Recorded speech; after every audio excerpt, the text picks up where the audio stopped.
All right, in the middle of the investigation into the San Bernardino shooting, there is a 6-month-old baby that may someday need to deal with the reality of knowing that her parents were terrorists and that her parents committed the worst act of terror in the United States since 9/11. Well, right now, Saeed Farouk and Tashin Malik's baby is being cared for by San Bernardino County Child Protective Services. But Farouk's older sister and her husband are asking the court to adopt the child. Meanwhile, the mother of the terrorist, the baby's grandmother, is lobbying for that as well. She joined her daughter in a court hearing on Monday.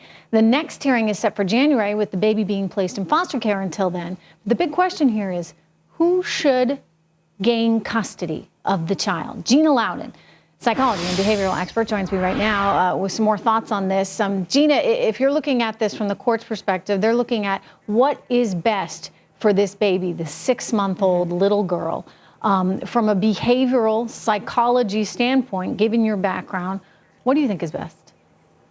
Yeah, well, I do have that background, Trish, but perhaps more importantly, I am also the adoptive mother of a child from a different culture who was an immigrant. And so I can tell you that he's happy, healthy, and thriving, and that I think in this particular instance, there's such a history of violence in this family. I don't know if you saw the reports today, but apparently Monday, the brother of the terrorist, and this would be then the son of the grandmother who's petitioning, right, and the brother of the woman, he was is now accused of domestic violence. And apparently the mother has endured incredible domestic violence from the father of the terrorist, and including throwing a TV at her, including pushing her into traffic. All sorts of abuse is in this family, and it makes you question the culture of the entire family and its systemic roots. So I agree with you. I mean, there are a lot of questions right now about the family. There are questions surrounding both the parents as well, and whether they knew what was going on, whether the mother, in fact, knew that her child and his wife were essentially running a bomb factory out of the garage. I mean, it was, after all, the house she lived in. So a judge is going to come at this and say, you know, look, this family clearly has its issues, and not just, you know, the terrorism, but you get the abuse, et cetera. And so the judge may wind up deciding that it's best for the child not to stay in this family and in this environment. That would be what I would decide if I were the judge, but I'm certainly not. You also have to add to this alphabet soup here that CARE is demanding that the child remain within an Islamic family. I find that particularly interesting. CARE does not support a litmus test for immigrants, but they do support a litmus test for adoptions. And another interesting little fact. I find that peculiar, too. Before we get to your other interesting fact, I mean, you know, all you want to ensure is that this child has a shot in life, because right now, she ain't got much, Gina.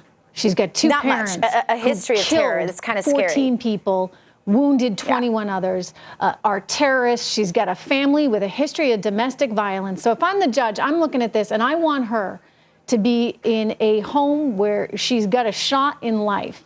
And I don't know if that's with the Farouk family.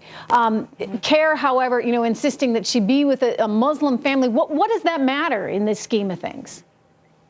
Well, I mean, it should be just the exact opposite of that. It should be that this child is given a chance to be where it never has to know, where she never has to know the history of her parents. But one other interesting factoid is that apparently Islam forbids adoption at all. So under those the most strict interpretation of Islam, and that comes because Muhammad actually met one of his son's wives, young wives, fell in love with her, and it caused some bad press for Islam. So they just banned adoption altogether. And so under the most strict interpretation of Islam, per my understanding, there can't be a Muslim adoption of this child. The child would have to be adopted outside of Islam if it were to be adopted at all. Well, it's something we're going to continue following. I appreciate you weighing in, and interesting to hear that. I didn't realize that about your own personal background. Congrats to you and to your child. Thank you. All right, thank you so much, Gina Loudon. We're continuing, everyone, to follow the protests in Chicago.